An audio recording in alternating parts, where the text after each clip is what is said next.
Akkam jirtu daawwattoota qophii ONN kun qophii addaati. Qophii keenya har'aa kanaatiin hojiidhaaf dirreetti bobbaane keessummaa arganneerra. Keessummaan keenya kun maqaansaa Waggaarii Kabaa jedhama yookaan maqaan qabsoosaa Dachaatuudha. Waa'ee isaa otoo hin jedhin innumtaa himatu. Mee nu waliin tura seenaa addaa dhaga'uuf deemtu. Waggaarii.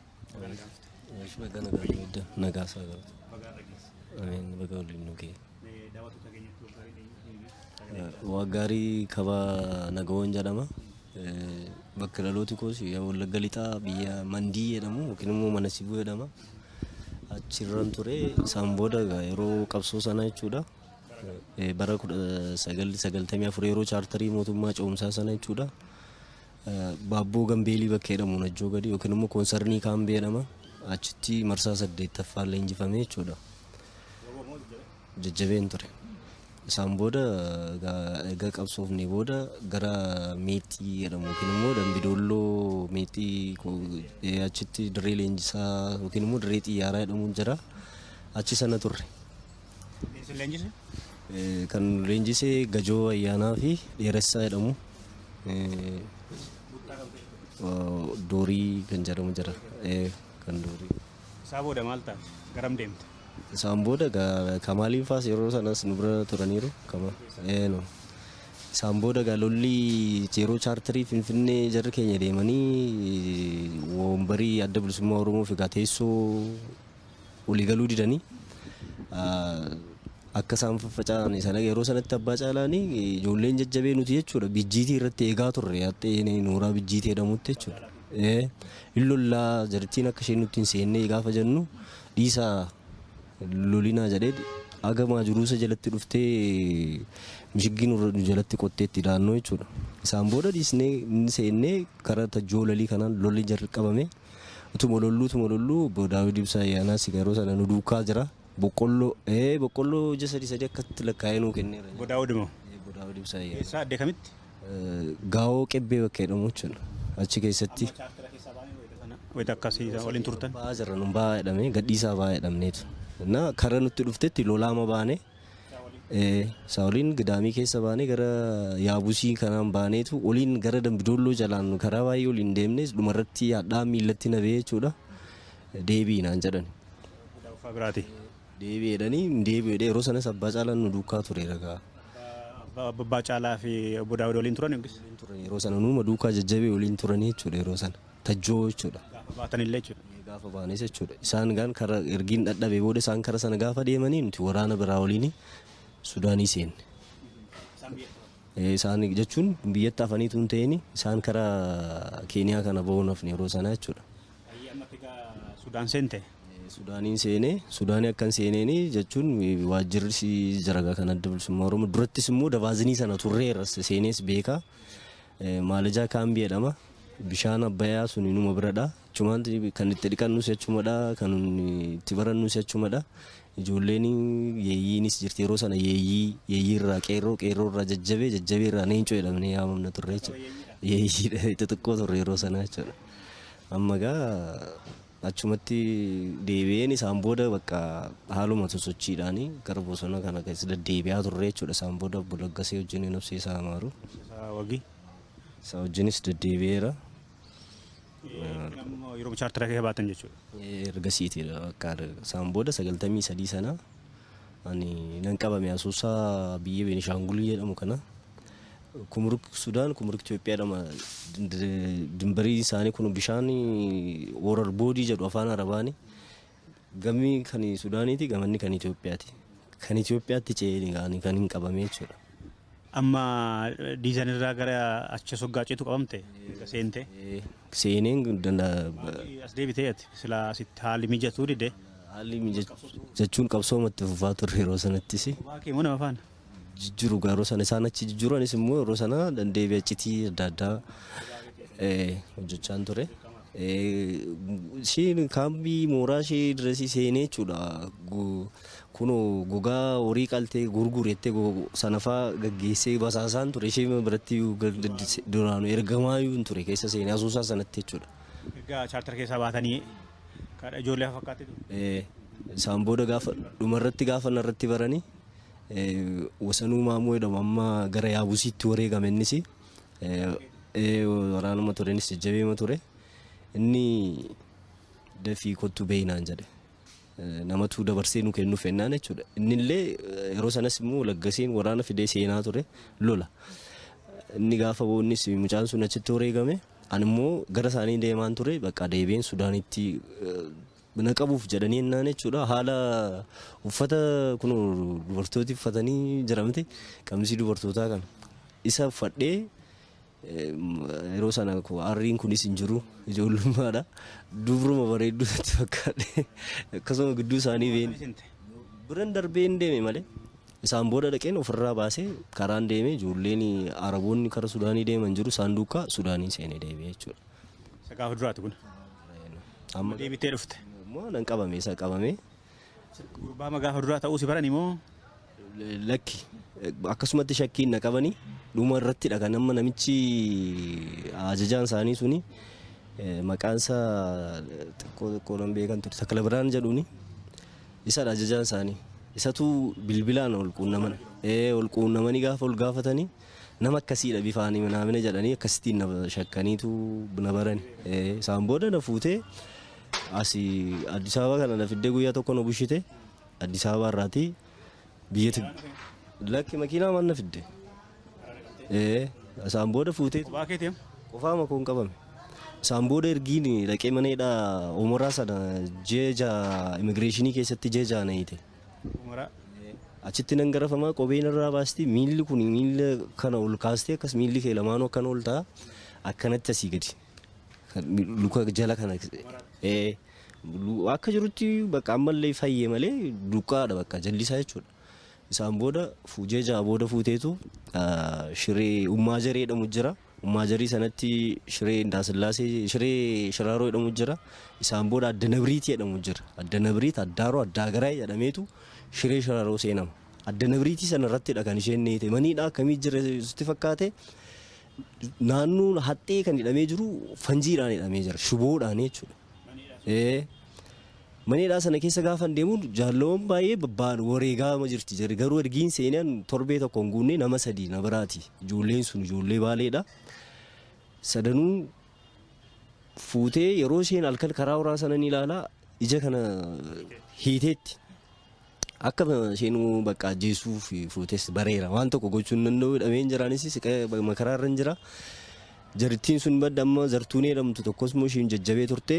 Asirratti Jaalala Daawud Ibsaa ayyaanaan mataan isaa hin beekaa dooriin fa'aa hin beekuun sirrii matti jechuudha. Zartuun jechuun maqaan ishee sirrii Aannanee jedhamti. Ishee faal kan dhiyee keessa sa'aatii 7tti fuudhanii kan isaan ajjeesan jechuudha. Eessaa qaban ijoollee kana?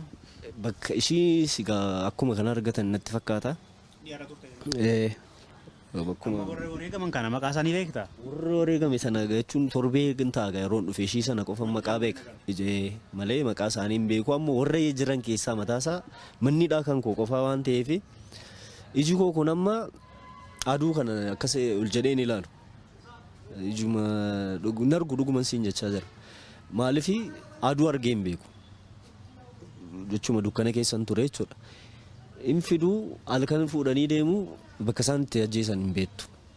Dhumarratti garuu warri amma afaan kana keessaati maqaa nama sadii na yaadadha akka gaariitti waliin beeku.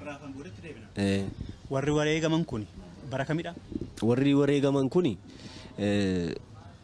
yeroo 94 seenu keessadha. 94 keessadha kan isaan ajjeefaman jechuudha. Isheen waasoo maal ijoollee baaleedha mannidha akkuma kanatti walitti dhiyoo ta'eetu hin dhaga'ama waan isaan achi keessaa haasa'an anis walitti naasofna bare. Garuu waliin beennu waliin qoran bifaan waliin beennu malee dukkana waan ta'eef jechuudha. Adda aanan qofaa matti na keesse maaliif xiqqoo gamsiisaan ture jajjabeessin ture qaamni koo akka kana miti warri na beeku hin beekaa jechuudha. Qaama akkasumatti na arganii na baqatu turan. Matareessi akkasitti baadheen fiigan ture. Warri na beekan warri dhaaba keessa turan ammallee warri na beekan hin beeku. Waliin turte hoggana kee amma Jaal Daawud faana ture jettee? Jechuun Jaal Daawudiin fa'aa isaan yeroo sanatti jajaadhaan eegamu waardiyaanis ijoollee jajjabee keenyadha jechuudha. Abbaa Caalaas gara J3 akkamii mataan koo waardiyaa ta'eera jechuudha. Eegaan ture jechuudha bosona sana keessatti jechuudha. dachaatuudha maqaan koo yeroo sanatti dachaatuudhani dachaatu miila tokkeedhaan na yaamu jechuudha. Amma hin fakkaadhu amma jechuudha yeroo sana amma kunoo maneedhaa tokkos nu qaamni baay'ee elektiriikiidhaan kunoo gurra kanatti elektiriikii na keessi. Mee isatti deebina warra amma sadii moo nama afur jette kan kaata argite nama afur halkan ishii amma zartuunee sana sa'aatii 7 keessaa sa'aatii 7tti gaafa sana baatee hin deebine maali beekamaadha bare akkuma akka ishiinis maneedhaa kam jettee adda nabriitii jedhama manni kibba moo kun kibbeedhama gara lakki gara Eertiraatti akkas amma baadimmeeni akkas amma yeroo asii hidhattu baadimmeen akka mirgaa kana jira shiree shiraaroon immoo kun as jira kun gidduu immoo isa dhaqa homaraa dhaqa karaanii jechuudha. Kana achi hin gahine dhagaasitti adda nabriitii jedhamu addaaroo jedhamu beekamaadha bare tiraanspoortiidhaan faan deddeemu amma mataasa magaalaadha bare. Ati bara kam qabamtee amma yoom baateedha? 93 sanan qabamee ammoo akka lakkoofsa Itoophiyaatti jechuudha. Maneedhaa keessatti kunoo akkas ta'ee kunoo mataa koo kana ilaaluu dandeessa jechuudha. Amma harrii amma aadameetu malee harriin akka jirutti bakka kunis hin argita jechuudha. Kun amma harrii baase ammoo beetsabiin warri kan koo maatiin koo illee yoo jiraatanii nan beekanii jechuudha. Amma tu mana arganii jechuudha. Quban qabdu bakka isaan jiran isaanis olee quban qabdani. Ol quban qabu. Amma guyyaa 5 argina achiitii beekte jechuudha. Daawwattoota keenya kan amma dhagaa jirtan seenaan isaa kan nama gaddisiisu nama Waggaarii Kabaa jedhamu yookaan maqaan qabsoo Dachaatoo jedhamu Tigraay keessatti maneedhaa keessatti waggaa 19 turee nama bahedha. Akka inni nutti himaa jirutti imimmaan isaa bu'aa waggaa haasa'u mucayyoo zartii hundamtu dabalatee ilmaan Oromoo 3 waggaa isaan halkan fuudhanii deemanii ajjeefaman argeera jedhe. Qaamni isaa furdaa ture rifeensi irraa dhumee huqqatee sakaan immoo mee nutti mana irra gahaa jiru isa faana haasaa jirra jechuudhaan waliin tura. Amma gaa naannoo sanatti namoonni 4 wareegamuu agarte. Nama eega jira moggaatti baatu waggaa 19 booda maneedhaa. Amma nama 16 turanii 17ffaan kun kan dhufe dhiyooma kana waggaa tokko akkas ta'uu danda'a. Halkan fidde makiinaa kunoo makiinaa haaraa bee kanaan fidde akka gara nama 10 ta'u kan isaan ajjabanii ni fidan jechuudha. Waggaa tokko as dhiyeenya kana ergi Abiy dhufee kana. Nama haaraa agarteen jechuudha isaas? Nama haaraadha nama tokkodha nama beekamaadha natti fakkaata. Oromoodhaan? Oromoodha. Maal jechuudha yeroo amma erga Dr. Abiy dhufee Tigraay keessatti namni hidhama jechuudha asii ga'een asii. Fidani gaa amma affananii fidani. Sabuma keenyadha. Oromoodha fidaniiru gaa waan ijaan argee jechuudha. Kan du'e miti. Konkolaataa koobraadhaan fidan. Koobraa kamiidhaan fidan makiinaa kun koobraa haaraa ba'e kana kun jira miti. Mastaawotiin isaa gurraacha isaa nama 10 fidanii buusanii gashani maneedhaa sana keessa. Nuuni amma yeroo sa'aatii fincaaniif nu baastu sana ergii nu baastee booda isa baastee ergii dhiyee booda jechuudha. Amma nuti bishaanii kunoo bishaan kamii qaba? Qaama isaa hin argitu. Nuuni arguu hin dandeenye. Maaliif nu dhoksu.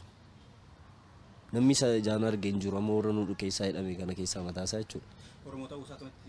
Oromoo ta'uu isaa hin beekama. Maaliif hin dubbatu. Jarri yeroo bilbila fa'aa dubbatanii dhageenya xiqqoo jechuudha. Nama siyaasaa wayiiti moo sooressa wayiiti moo akka kana ani gaan sooressa ta'uu siyaasa ta'uu isaa nama siyaasa ta'uu noofu maaliif nama beekamaa ta'uu danda'a bishaan kana bishaan amma nuti bishaanii ho'aa taankarii keessaati nu buusti bishaan ho'aa dhunna isaa fi bishaan qabbanaa kana kunoo waan shagamaa kana fidanii darzanaan fidanii kan nyaati mataa isaa bakka biraatii dhufaaf isaa garuu eenyummaa isaa baruu hin dandeenye. Waa dhageessanii reebbichaan jira isaa? Reebicha hin argine jechuun hin dhaga'amu ka manni fagoodha xiqqoo akkas nurraati. Amma isa faana nama 17 waggaati baatu waggaa. Isa faana nama 17 mucaan Jimmaa tokkotu hafee jira. Mahammad Abbaa Garoo jedhama. Kan mucaan Arsii immoo Abdallaa Adam jedhamu jira. Tokko immoo Baatii jedhamu biyya Walloo keessa Baatii biyya Walloo Kamisee Baatii jedhama. Bisa baatiidha Ahmad Idris jedhamu jira. Innis ture inni baay'ee falmataa duraadha garuu inni warri isaanii jiruuf hin jiru isaanii beekanis as jechuudha akkuma koo jechuudha. Inni fa'aa affeerama warra hin babbeeku warra kana. Nama sadii kanan keessaa beeka warra kaan ol hin barre garuu lakkoofsaan nan beekan jechuudha. Baay'ee mani isaanis keessa. Turanii isaanis jechuun ani waggaa arfan tokko nan dursaan isaanii. Na booda warra jechuun baalee yeroo tattaabatan xiqqoon dhagaa malee ka baalee jechuun bakka qaban warri gaara mul'ataa jedhamu jira biyya Harargee keessa jechuudha. Achi naannoo sana fa'aa warra turedha. Kara jijjiira bakka naannoo baalee naannoo Sumaalee kana keessa fa'aa warra deddeebi'aa turanidha isaan. Akka tubatteetti egaa waliin agartanii sagalee dhageessu. Warra qabsoo bilisummaa Oromoo irratti qabamedha moo? Qabsoota akka jiranitti. Qabsoota keessaa warra babbeekamoodha. Warra uummataan fa'aa uummati qubatti qabanii hiisisan fa'aatu jiru. Warra uummati hin galleef uummati Oromummaa isaa hin galleefi dabarseesi kenname jettame. Akka kanatti warra dabarsamee kennamedha isaan baay'inaan jechuudha. Hin dubbatu ofii isaanii jechuudha. Amma mana murtii sana keessa mana hidhaa sana keessa wayita turtani. Mana murtiitti dhiyaatanii beektu maal siin gaafatu? Mana murtii hin jiru ofiima isaanii dhufanii jechuun akkamii jijjiiramteetta abaa'uun badeera moo balleessitanii abaa'uuf keessaa balleessitaniitu maaloodhaan hin jedhu. Kanuma bakka waan isaan nu gaafata waan biraan jiru. Manni murtii nun beeku eessatti beeka manni hidhaa suni ammayyuu jira ammatu dhuguma seerri jiraatee mootummaan himti alaa beekee underground akkamiidha sitti fakkaate. Qabbanni isaa si cabsa dhuguman siin jedha. Bara mootummaa kanaa ijaarame bara dargii ijaarame. Lakki kun baruma mootummaa kanaa ijaarame sabuma Oromootti fixuuf kan iseen ijaartedha. Baay'ee dhumeera na durachitti. Dhugaan siin jedhu gaafan deemee uffata isaan achi keessaa baasanii gubanii si boosisu uffatuma yeroo argitu namni akka irraa du'een beekta. Baasanii beenzilatti naqanii yeroo uffata sana fa'aa guban jechuudha. Waan si gaddisiisu jechuudha. Dhoksaadhaan namni akkasitti ajjeefamu ani baay'ee natti dhufu jechuun waan namni tu argiteetis itti dhagahama. Waan hin argineef immoo waan tokko sitti hin fakkaatu jechuudha. Amma yeroonni wareegaman kuni firri isaanii gaaf tokko naa galaa jedhanii eegu. Galaa jedhanii eegu. Anis immoo nan galaayyuu yaanne dhuguma waaqayyoon maalin jedhe yaa Rabbi ati alaabaa adda bilisummaa Oromoo kana ituun jedhamtee ijaan hin argine na jeesin jedheera. Garuu si dhagaa dhuguma Rabbi immoo dhagaa beektaa maaliif rakkina kee hin beeka keessa kee hin beeka. Haadhumnu aduunu malee inni du'e suni bakka gaarii dhaqa. Garuu eenyummaa isaaf jedhee akka inni du'e saba isaa gabrummaa keessaa baasuuf jedhee akka inni du'e kan sabni hin beekuun ilaali. Maaliif dhossaadhaan du'e egaa utuu falmataa jiru du'e namichi kun. Qabannaa achi keessatti isinii godhamu addatti sirra kan ga'e maali? Nyaata kunoo maal inni maqaan isaa Wuddaa Kirii jedhu kunoo daanoon akkasitti keessatti dhugaan siin jedhu biddeen akkas cabsitee daanoo qaba dhakaansaa ilkaansi cabsa. Inni gaa guyyaadhaan kunoo maan gwaayyaadhaan immoo jira shuroonsaa jechuudha. Raamoon kunoo akkas keessaadha magaazina keessa waggaa meeqa kan kuufamee taa'edha. Isa kana nyaatta. Biddeen duwwaasaa bishaaniin faa nyaanna. Giddii nutti ta'e jechuudha. Ganama daabboo tokkoof shaayii tokkoon argatta. Bakka kanumaani jiraanne jechuudha. Achi keessa. Ganama dhanni daabboo tokko tokko amma waggaa isin qoratani maal isin godhu? Si qoratu kana dubbadhu siin jedhu waan ati hin beekne si gaafatu. Afaan qofa ammoo sirreewwan jira. Maali kan afaan Oromoo beeku jira isaan keessa afaan Oromoo akka maalitti beeku qubee barreessu jira. Tigree moo Oromoo ta'e? Tigriffas hin dubbata maalummaa isaa maalitti beekta akka Tigree milikkita addaan qaban. Garuu afaan qaama keerra maaltu ga'e? Anamma jechuun qaamni koo bakka amma fincaa'u kana akka gaariitti duratti finyootti ta'ee beestaaliidhaan bishaan ittiin gochisiisteetti arguu ilaalu sin dandeessa garuu waan namatti mul'atu illee miti. Fincaan amma yeroo fincaa'u jechuudha guutummaatti fincaan hin fincaa'u kukkutaan fincaa'a. Amma gurri kun immoo jechuudha kun amma malaadha amma kuni malaa callisee qoricha illee hin arginu hin argita. Malaadha callisee malaa maaliif rukuttaadha kun ilkaan kun amma sadafiidhaan isin irratti cabaadha amma kun buqqaa nan buqqaasisatte illee hin dandeessu kunis immoo qaadha. Kun immoo amma lafeen kuni cabaadha amma kun lafeen kuni jechuudha. Kuniif kun amma tokko kuniif kun tokko miti. Kunis sadafuma. Sadafiidha kunis qaamni waan baay'ee kan bakka waan dhiyoo kanatti immoo kun amma kun amma fayyeera natti fakkaata xiqqooshee kun naannoon kun kan jira dhiyoodha kun faamu asiinis kun dudda kanarra jira dhiyoodha kun immoo hodhamaadha na duratti kan jiru hodhamaadha akka fedhe abidda daawwattoonni keenya arguu danda'u kana kuni hodhamaadha kuni si waraanani immoo maal kuni akka irutti yeroo na reebdu sana cuubeedhaan akkas gootee kun laphee koorrallee jijjira kun amma si waraanani kun amma isaanumadha kunis kan isheen cuubeedha kun akka irutti jechuudha akkasu si waraanu akkanuma akkuma natti taphatte akkuma nama raammoo nama keessaa baasu jechuudha akkana gootee ma intiniin tigroota maal gooteedha oonagi shuftaa mana siin jetti bakka abaawoodha oonagi jetti namuma nama nyaatu itti fakkaanna sabni Oromoo jechuudha Oromoo taate ati Oromiffa dubbatta taanaan ati abaawoodha bakka ummati waa'ee abaawoo hin beekne jira Oromoo ta'ee Oromummaa isaa kan hin beekne jechuudha isa faa fuudhanii akka barbaadan godhu achi keessatti gadi si baastee si reebdi bishaan sitti natti akka barbaadde bakka akka barbaadde hiitee si garafti amma mucaan durbaa sun yoo akka fedhe dhiira taate nama sadii isheenis gaafatteetti baay'ee dhiira isheenis jabeedha eenyu dhiirummaa koo mataasaa ishii biratti dhiiran jedhamu jechuudha kara tokkotti nan gammada garuu du'a ishee sana anaan baasanii yeroo na garafanii ishiis baasanii akka dhiiraatti yeroo garafan sanadha kan eenyummaa koo jibbee bakka hin gubamu saba Oromoo fi gadda tokkoof keessaa hin qabdu utuu as kunoo jawween akkasii liqimsuuf ka'ee sirra dhaabbattee jawwee sana sirra ari'uun barbaaddu si nyaachisti malee jechuudha jara dhuguman siin jechaa jira sabni Oromoo garuu gowwaadha sirriimatti immoo gowwaadha nuun jedhu achumatti maal fiddu baay'attan malee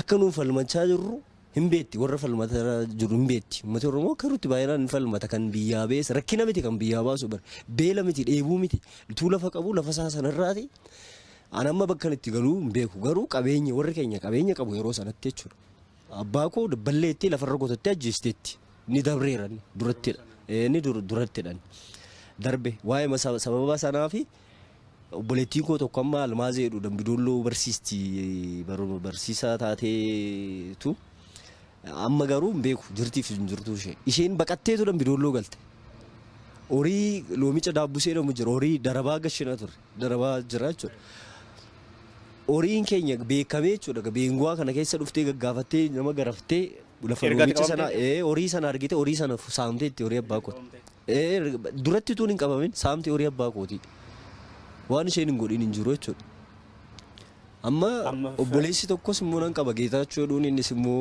Ameerikaa jira duratti dhanni baqatee ba'ee garuu bilbila isaa hin qabu anis bakka hin jiru hin beeku Ameerikaa akka inni galee sirriimatti nan beekaa jechuudha Geetaachoo galee reedheetu bilbilee ture Geetaachoo kabaate hangafa qoodhaa jechuudha baqatee ba'e innis barataa akkamii ture jechuudha nama Ameerikaa akka inni jiru nan beeka garuu ana ta'uu kooyyuu hin beeku yoo na arge jechuudha namni na beeku hin jiru.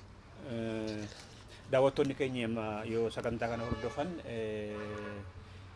obbo Waggaarii Kabaa faana kan marachaa jirru mana hidhaa Tigraay keessatti waggaa 19 hiraaraa akka turedha kan himatu qaamni isaa hedduu miidhameera kiraanchiitiin deema qaamni isaa hedduu waraanameera gurri isaa mala'aa rifeensi jijjiirameera qaamni hir'ateera.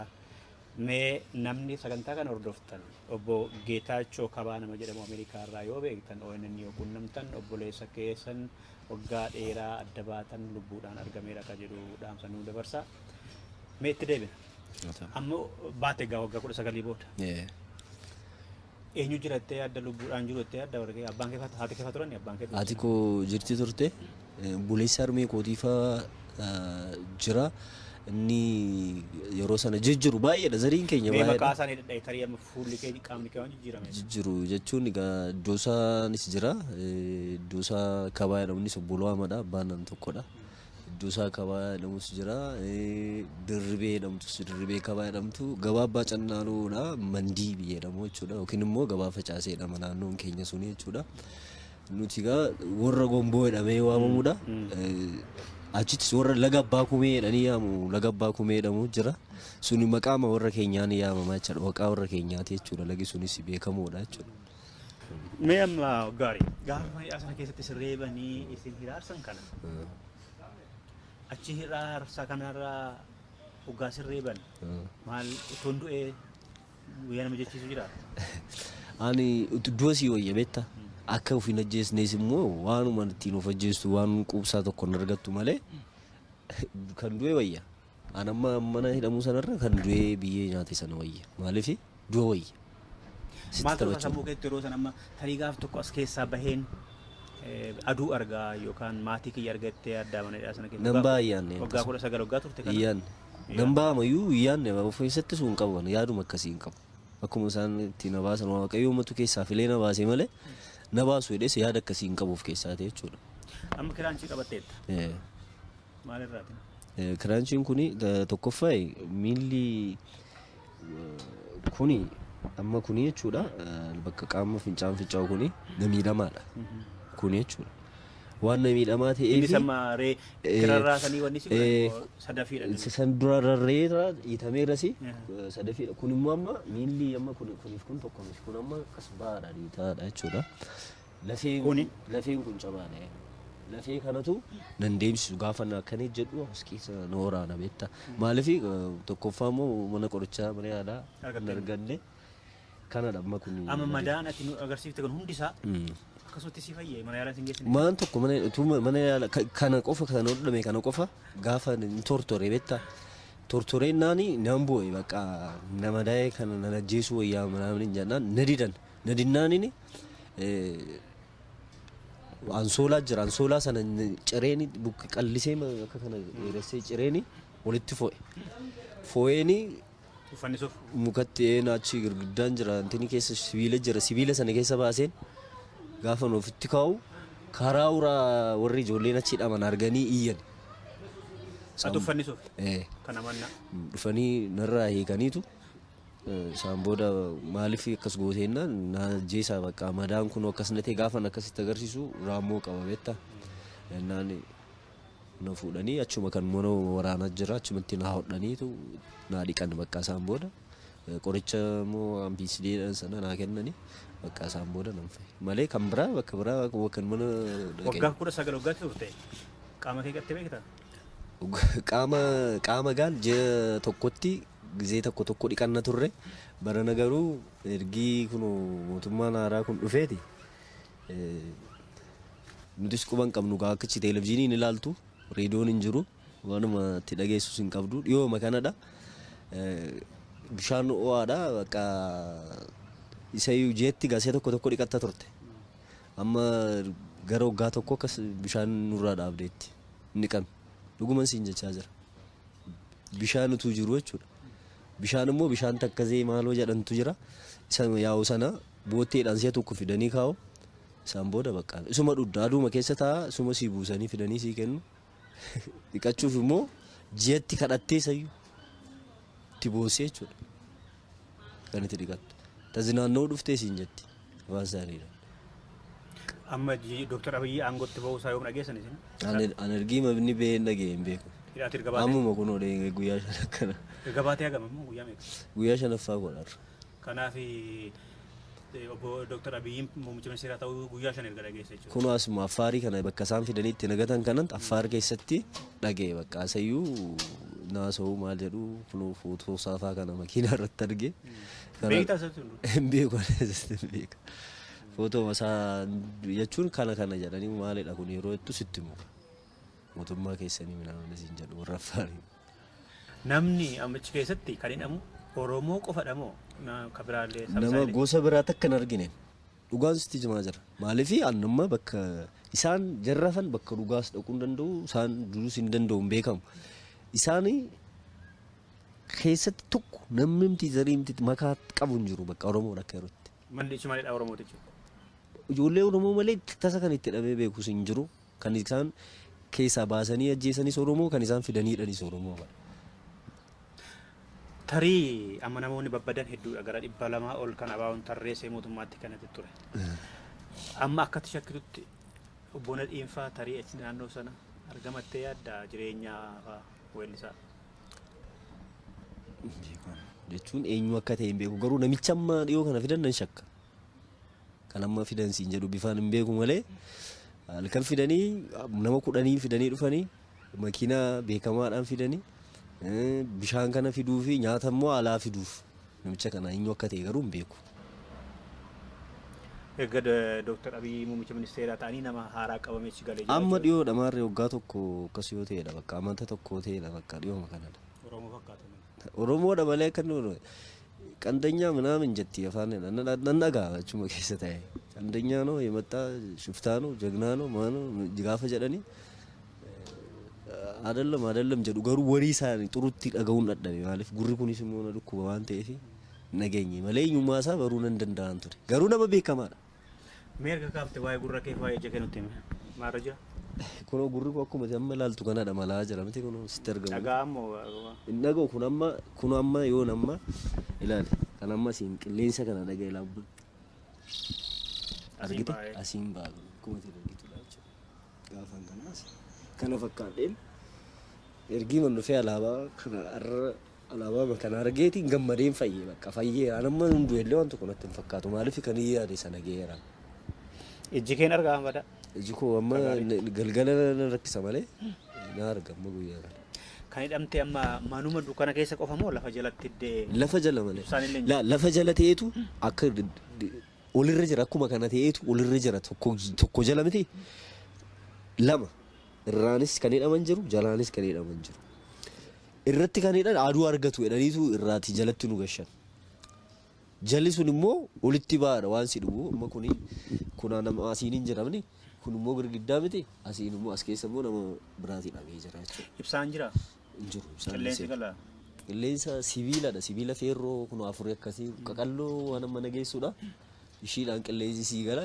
o'aadha biisuun inni agaru lafi isaa sun immoo dhagaa waan ta'eef simintoon suni baay'ee galgala bakka yeroo sa'aatii 12 booda bakka diilallaa baay'ee kan amma achi keessatti kiraanchiin deemu jira ammas ijoollee sana keessaati qorri simintoo irratti cabsee jechuudha sireen qabanii firaashiin qabanii lafa sireen hin jiru sharaa siyafu firaashii baay'ee argine bennu firaashii neessa jira firaashii siin kennan sharaa abdii qabdu maal gogaachi keessa akkas reebamtanii isin ilaaltanii waggaa amma kana jettu abdiin keenya gaa guyyaa tokko dhuguma guyyaa tokko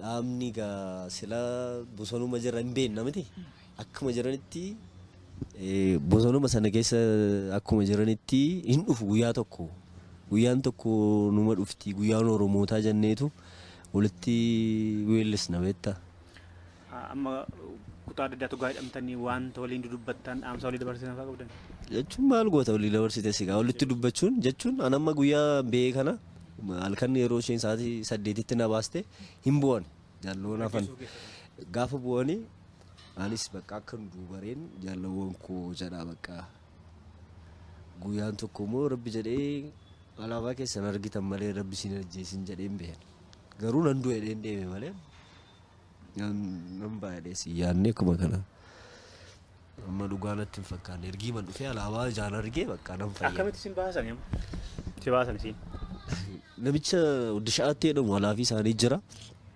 duraan yeroon qabame hin beeka 93 sana amma dhiyootti yeroo biyya isaanii ilaaluu dhufu achi keessatti na arge mucaan sun amma hidhameera ennaan hin duune dhufeetu na gaafate na dubbisee na gaafate anillee wallaaleeraani amma yoo baatee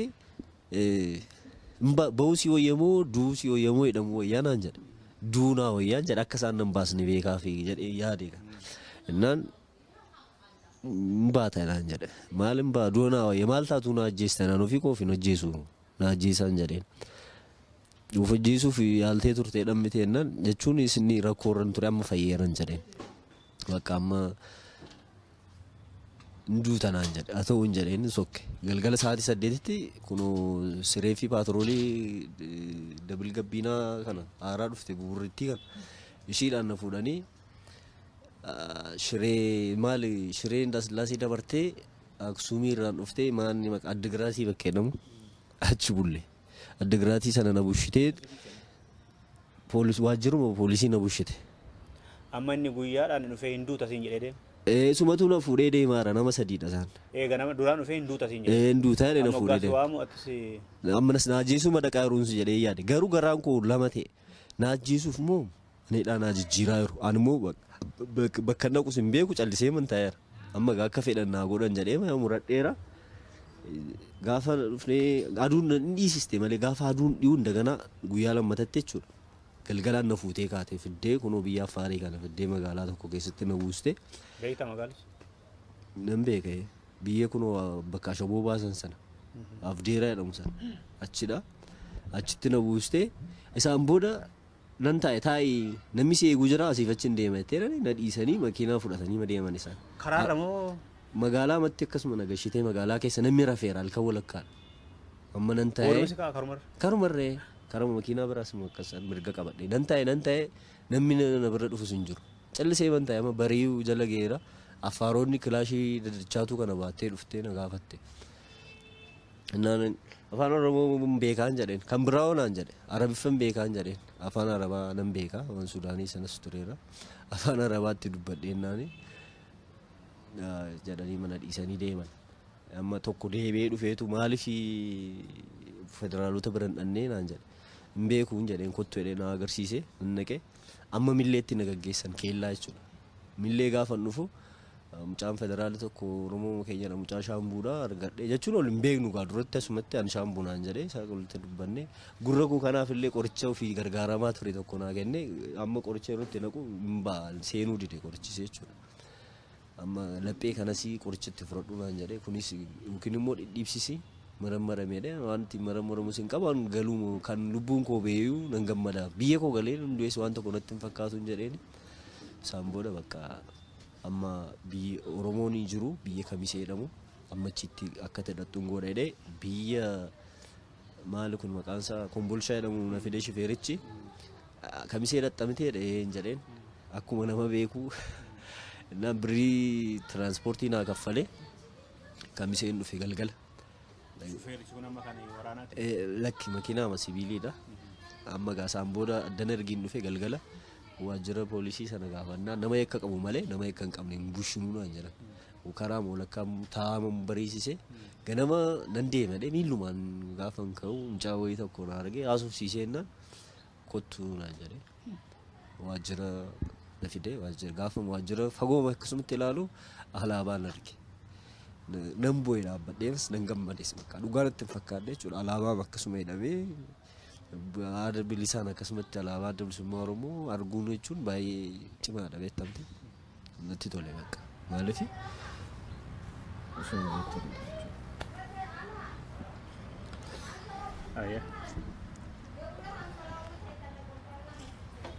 amma dhaqxee waajjira seentee?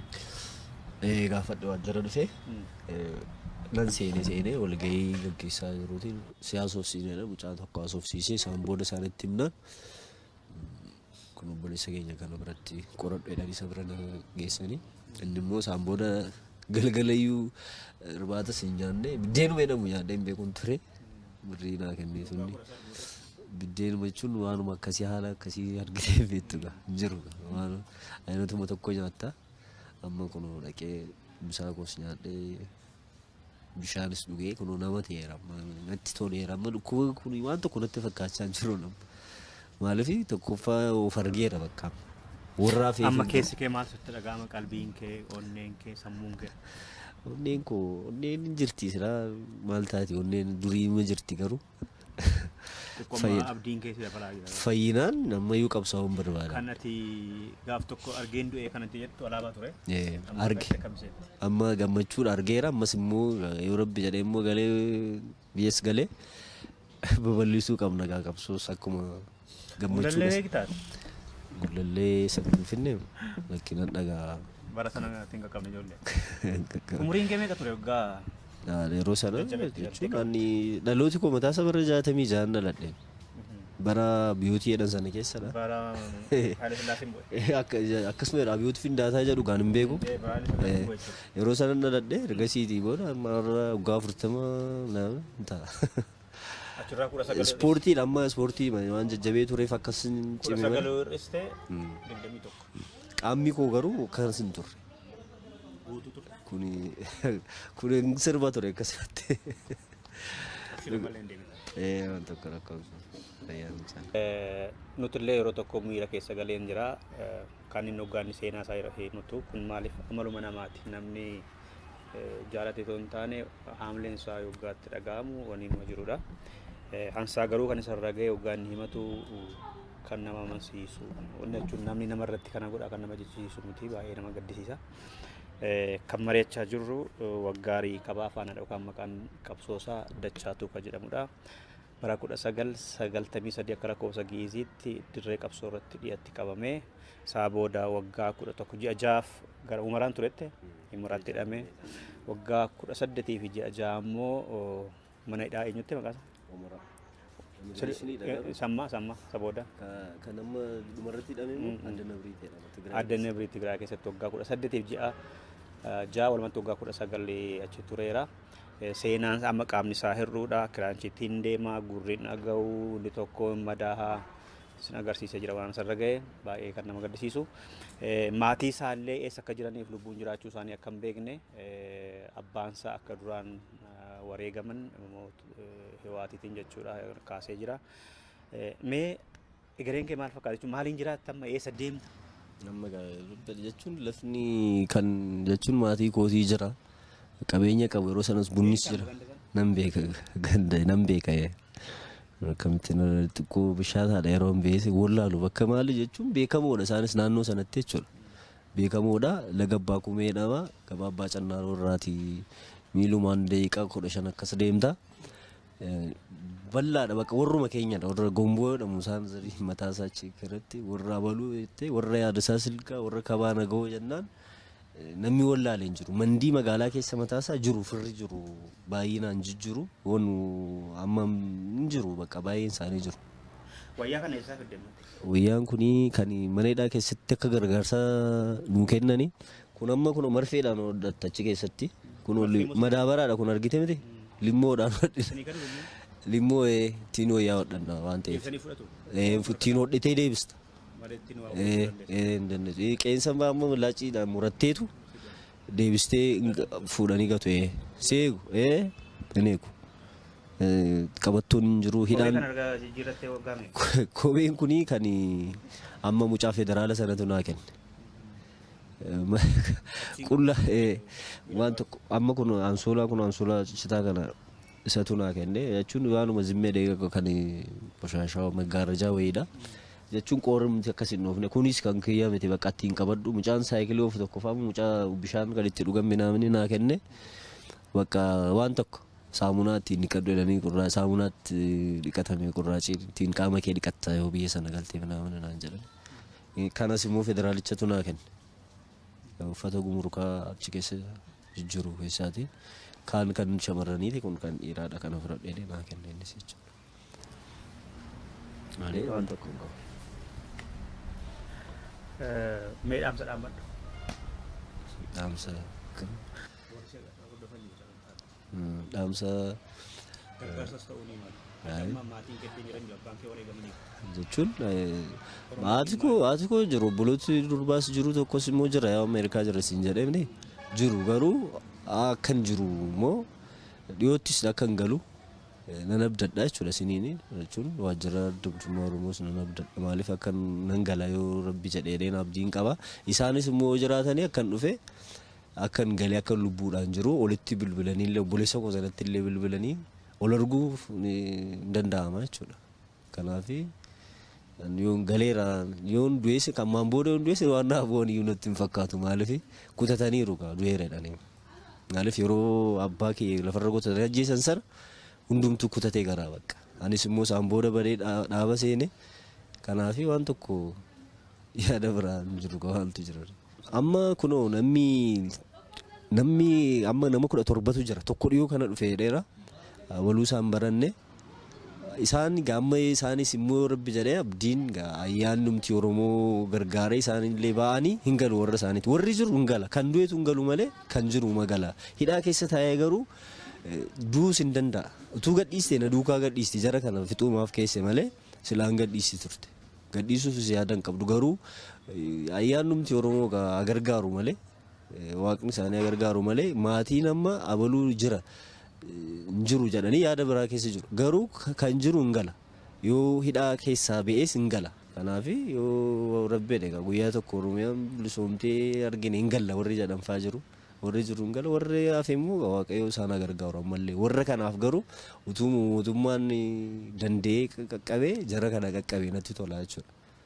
Bakka isaanii baree jechuudha. Bakka isaanii biyyi adda nabriitee jedhamu beekamaadhaan beeka mootummaanis bakka sana dhaqanii gibbiin sun naannoo waraanaadha. Aaxirii fanjiidhaan xammadamee jirudha. Mooraa waraanaa keessadha manniidhaa sun kan jiru jechuudha. Sanafaatu qoratee mootummaan jara kana nagaadhaan bilisa baasuu danda'a lubbuudhaan gashuu danda'a jechuudha. Daawwattoota keenya wanta ta'e adeemsa bu'aa bayii inni keessa dabarse agartaniittu yookaan isarraa dhageessaniittu. Gama isaatiin gargaarsa barbaachisu ka Oromummaa kan namummaallee akka gootaniif waamicha kooti. Kabraa akkuma inni amma jedhe mootummaan mana hidhaa aadaa nibreetii jedhamu kana keessa Oromoon hedduun jiru waan ta'eef lakkoofsa Oromoo bakka buuteen isaanii dhibame jedhaman kana otoo mootummaan federaalaa qaqqabee tarii haga tokko lubbuu baraaruu danda'a waan ta'eef xiyyeeffannaa haa kennamuun dhaamsa kooti. Ati immoo bakka lubbuun si jiraachisee qabsoon kan lubbuudhaan jiru akkasuma ni gala. Qabsoo bilisummaa Oromootiif ilmaan Oromoo hedduu wareegamaniiru jijjiirama har'a bu'eefillee dhufe jedhamuufillee bu'uurri isaan kanadha jechuudha. Qophii keenya har'aa kanumaan xumurreerra wal gargaaruun aadaa godhannu fayyaa ta'a.